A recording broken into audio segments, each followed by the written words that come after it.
السلام عليكم ورحمة الله وبركاته.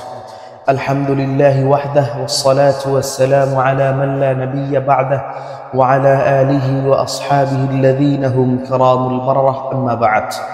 সম্মানিত প্রিয় ভাইরা, আজ একটি ইম্পর্টেন্ট বিষয় নিয়ে আলোচনা করব, সেটি হচ্ছে ধর্মনিরপেক্ষতাবাদ কি।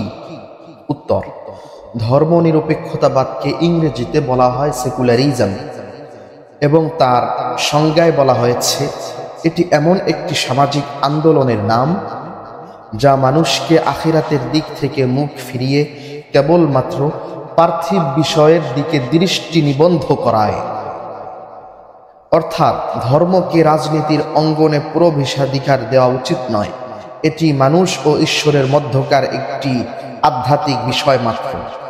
তাই তো প্রখ্যাত আরব শায়েখ ডক্টর সফর আল হাওয়ালি বলেন, হুয়া ফসলুদ্দিন আনিদ দাওলা, হুয়া ফসলুদ্দিন আনিদ দাওলা। রাষ্ট্রযন্ত্র থেকে ধর্মকে পৃথক করাই হলো ধর্মনিরপেক্ষতাবাদ। নাউযুবিল্লাহি মিন যালিক।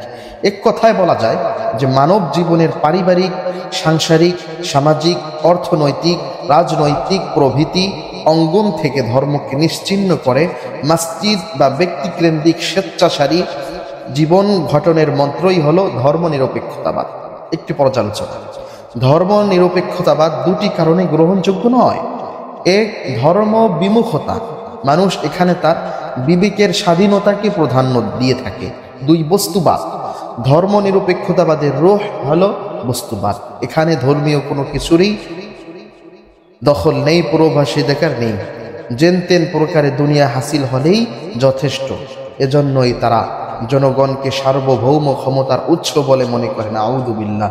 অথচ আসমান এবং জমিনের একচ্ছত্র মালিক, আসমান এবং জমিনের সার্বভৌমত্বের মালিক হচ্ছে আল্লাহ সুবহানাহু ওয়া তাআলা। অথচ এই সেকুলারিজমের স্লোগান হচ্ছে সকল ক্ষমতার উৎস হচ্ছে জনগণ। রাষ্ট্রযন্ত্রে আল্লাহর আইনের কোনো এতেবার নেই, কোনো গ্রহণযোগ্যতা নেই। এই জন্যই তারা ধর্মকে রাষ্ট্র শাসনের মধ্যে কোনো তোয়াক্কা করে না, কোনো দাম দেয় না, কোনো চিন্তা ভাবনা করে না। তারা বলে ধর্ম ধর্মের মতো থাকবে, ধর্ম থাকবে রাষ্ট্রের বাহিরে। ধর্ম হচ্ছে কেবলমাত্র একটি আল্লাহ সুবহানাহু ওয়া তাআলা এবং বান্দার মধ্যে একটি সম্পর্ক কেবলমাত্র না। ধর্ম হচ্ছে রাষ্ট্রীয় জীবন, সামাজিক জীবন, আন্তর্জাতিক জীবন, পারিবারিক জীবন, অর্থনৈতিক জীবন, সব ক্ষেত্রে ধর্মকে ব্যবহার করতে হবে, ধর্ম অনুযায়ী দেশ চালাতে হবে।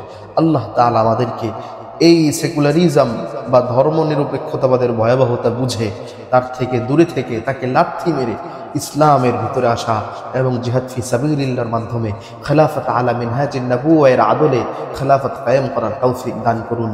ওয়া আখিরু দাওয়ানা আলহামদুলিল্লাহি রাব্বিল আলামিন। ওয়াসসালামু আলাইকুম।